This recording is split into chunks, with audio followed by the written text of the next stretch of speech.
නිලධාරීන්ව ගිහිල්ලා තමන්ගේ දේශපාලන මතය දරුවේ නැහැයි කියලා ට්‍රාන්ස්ෆර් කරුවේ නැහැ. එහෙම නැත්නම් පූල් එකට දාලා වැඩක් නොදී පඩිගෙවගෙව තිබ්බේ නැහැ. තවත් පැත්තකින් ඒ නිලධාරීන්ව විශ්‍රාම යවන්න කටයුතු කරුවේ නැහැ. හැම ආණ්ඩුවක් අඩු වැඩි වශයෙන් දේශපාලන මාරුවීමක් තිබුණා. ඒක නැහැයි කියන්නේ අපි. ඒ හින්දා තමයි මම ආයෙ වතාවක් අර පළවෙනි තැනට එන්නේ. රාජ්‍ය ප්‍රතිපත්ති කොමිසම හදන්න ට්‍රාන්ස්ෆර් තියලා මේකෙන් කරන්න. හැබැයි අද මොකද්ද අපි දකින්නේ? යම් කිසි නිලධාරි පිරිසකගේ අවශ්‍යතාවය සපුරාලන්න ඕන නිසා. අපිට මැතිවරණ කාලේ අය උදව් කරන්නේ නැති. ඒක ප්‍රශ්නයක් නෙවෙයි. හැබැයි එදා ඔබ විපක්ෂයේ අවුරුදු ගණනාවක් ඉන්නකොට ඔබට බොරු තොරතුරු දීපු ඔබ රවට්ටපු මේ රටේ හැම දේශපාලඥයක්ම රාජ්‍ය සේවකයාටම හැම ආයතනයක්ම දූෂිතයි කියලා ඔබේ මනස විකෘති කරපු සමහර නිලධාරීන්ව ගෙනල්ලා ඉහළ පුටුවල වාඩි කරාම ඔබ අද රාජ්‍ය පාලනය කරනකොටත් ඔබට දෙන්නේ උපදෙස් රිලව් ගණන් කරන්න වගේ කියනව තමයි කරු සභාපතිතුමනි. මොකද එදා හිටපු මානසිකත්වයෙන් තමයි අද නැවත වතාවක් ඔබ රාජ්‍ය පාලනය කරන්නේ. ඒකේ අවසාන ප්‍රතිඵලය මොකද්ද? මේ රටේ වැඩ කරපු වැඩ කරන්න පුළුවන් දක්ෂ රාජ්‍ය නිලධාරීන් සේවය අතහැරලා යනවා. එහෙමත් නැත්නම් ඒ අය පූල් එකට වෙලා බලාගෙන ඉන්නවා වැඩක් නැතුව. එහෙමත් නැත්නම් ඒ අයගේ මානසිකත්වයේ වැටිලා ඒ අයට දෙන වැඩ කටයුතු හරියට කරගන්න බැරි තැනට පරිවර්තනය වෙනවා. තවත් පැත්තකින් මේ රාජ්‍ය සේවය බඳවා ගැනීම. ගරු සභාපතිතුමිය. අපි විශ්වාස කරනවා මේකේ වෘත්තිකයෙක් නම් එක් ක්ෂේත්‍රයන් වලට ගරුත්වය දෙන්න ඕනේ. අද ආණ්ඩුවේ ආයතනයකට ඇකවුන්ටන්ට් කෙනෙක් ගන්න එක ලේසි නෑ. හකීම් අමාත්‍යතුමා ඉන්නවා නීතිඥවරයෙක් අමාත්‍යාංශයකට ගන්න මේ තියෙන ක්‍රමවේදය ලේසි නෑ. මේ පඩියට එන්නේ නෑ. මේක තමයි ඇත්ත කතාව. ටීఓ කෙනෙක් ගන්න බෑ. පෞද්ගලික අංශයේ රැකියාව කරන එක ලාභයි ඒ අයට. එන්ජිනියර්වරු එන්නෙම නෑ. ඉතින් මේ ක්‍රමවේදයේ මත මේ බදු ක්‍රමවේදයත් කාලෙන් කාලට වෙනස් වෙන ආණ්ඩු ප්‍රතිපත්ති දෙක වැටු විෂමතාවයන් පිළිබඳව ගැටලුත් දෙක මේ විදිහට ඊළඟ අවුරුදු 5ක් යන්න ගියොත් ගල් සභාපතිතුමේ රාජ්‍ය සේවයේ සම්පූර්ණයෙන් කඩම් වැටෙනවා. ඔබතුමාලා පාරවල දාන සල්ලි වෙන් කරලා පාරක් හදා ගන්න හම්බෙන්නේ නැහැ. අමාත්‍යාංශික accounts ටික හදා ගන්න හම්බෙන්නේ නැහැ අවුරුද්ද අන්තිමට. මේක තමයි ඇත්ත කතාව. පිළිගන්න පුළුවන් නොපිළිගන්න පුළුවන්. එහෙනම් මේ රාජ්‍ය සේවකයාගේ එක පැත්තකින් ගෞරවය අපි ආරක්ෂා කරන්න ඕනේ. නිලධාරීන්ගේ ප්‍රශ්න ඇති දේශපාලඥයන්ගෙත් තියෙනවනේ. ඉතින් දේශපාලනය කරන අපි නිලධාරීන්ට බැලලා වැඩක් නැහැ නේ. හැබැයි මේක සමස්ත රාජ්‍ය සේවයටම ලඝු කරන එක වැරදි. ලඝු කරන එක වැරදි.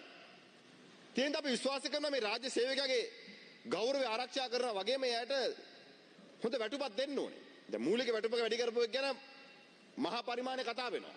ඒක හොඳයි.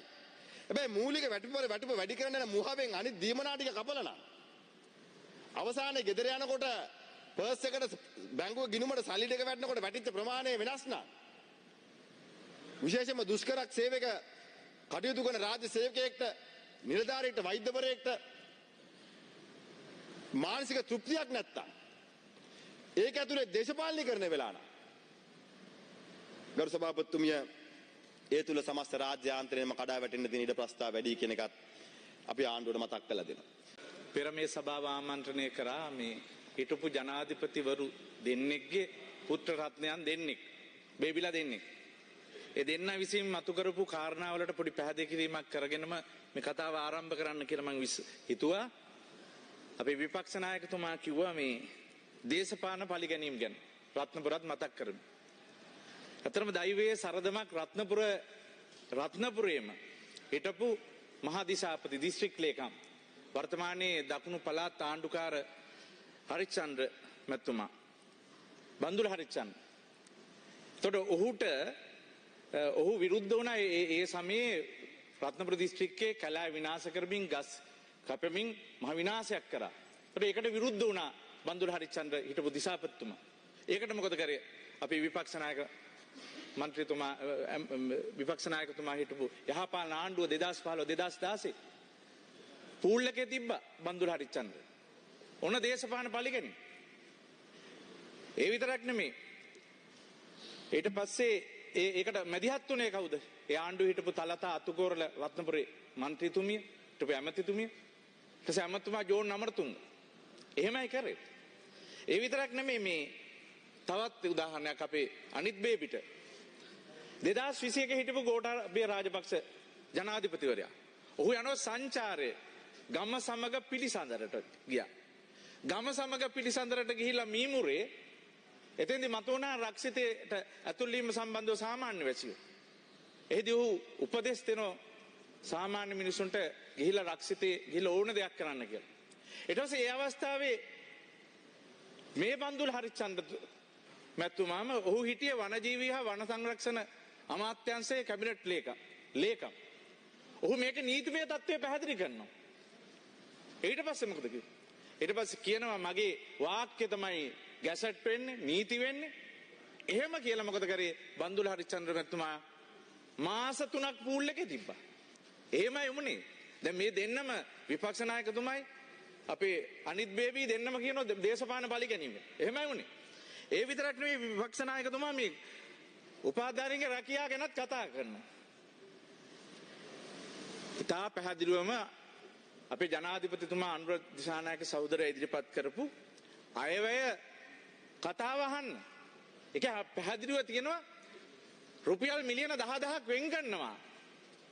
30000ක් රාජ්‍ය සේවයට අතුල් කරගන්න. 30000ක්. ඒකද ගුරුවරු ගැනත් කිව්වා. ඒ 30000න් වැඩි පිරිසක් ගුරු සේවයට තමයි බඳවගන්නේ. ගුරු සේවයට. අපිට අමුතුවෙන් මතක් කරන්න ඕනේ නැහැ. අපිට තේරෙනවා උපාධාරීන් බොහොම අමාරුවෙන් උපාධිය අරගෙන අවුරුදු ගාණක් කට්ට කාලා දැන් අවුරුදු ගණන් ගෙදර ඉන්නවා. අවුරුදු 4-5. ඒගොල්ලන්ට මොකුත් කරගන්න බෑ. විවාහයක් කරගන්න බෑ. විවාහ කල්පම පමා වෙලා. අපිට හොඳට තේරෙනවා මේ උපාධාරීන්ගේ දුක. ඒ නිසා තමයි අපේ පළමු අයවැයෙන්ම 30000ක් රාජ්‍ය සේවයට බඳවා ගන්න කටයුතු කරන්නේ. ඒ විතරක් නෙමෙයි ගරු අගමැතිතුමිය මේ සභාවට පැහැදිලි කරා. විද්‍යාපීඨ ඩිප්ලෝමාධාරීන් අධ්‍යාපනවේදී උපාධාරීන් ගුරු සේවයට ඇතුල් කරන ගන්නවා කියලා. මම නියෝජනය කරන සබරගම පළාත විතරක් ගුරුවරු ගුරු පුරප්පාඩු තියෙනවා 3040ක්. ඒවා අපි පුරවනවා. එසා හැබැයි පැහැදිලි කරන්න ඕන විපක්ෂ නායකවරයා කොහොමද පත්වීම් දීපු හැටි.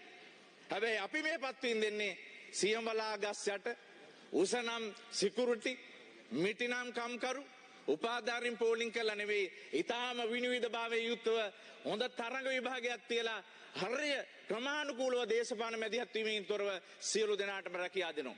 ඒක තමයි අපේ ප්‍රතිපත්තිය. ඒ අවුරුදු 5කින් බඳව ගත්තේ නැහැ. අත්තිඩෝල තිබ්බේ. ඒ විතරක් නෙමෙයි අර මීට ඉස්සෙල්ලා කතා කරපු වේබි කියනවා දේශපාලන පලි ගැනීම ගැන. රාජ්‍ය සේවකයෝ ගැන කවර කතාවද? සාමාන්‍යයි. හිටපු අගවිනිසුරු තුමිය සිනානි බණ්ඩාරනායක මැතිණියට මොකද කරේ? මේ ගරු සභාවේ නේද? මේ ගරු සභාවට ගෙනල්ලා අර තක්කඩි කමිටුපත් කළා කණින් අතට දොට්ට දැම්මේ සිනානි බණ්ඩාරනායක මැතිණිය අග්‍ර විනිශ්චයකාර තුමිය. ඒ විතරක් නෙමෙයි අල්ලස් දූෂණ කොමිසමේ සභාපතිනිය ඩයස් මැතිණිය කරපු හැටි අපි දැක්කනේ. මෙතන සුද්ධවන්තයෝ වගේ කතා කරනවා බේබිලා. මම හිතන්නේ බේබිලාට ඇති වගේ පැහැදිලි කිරීම.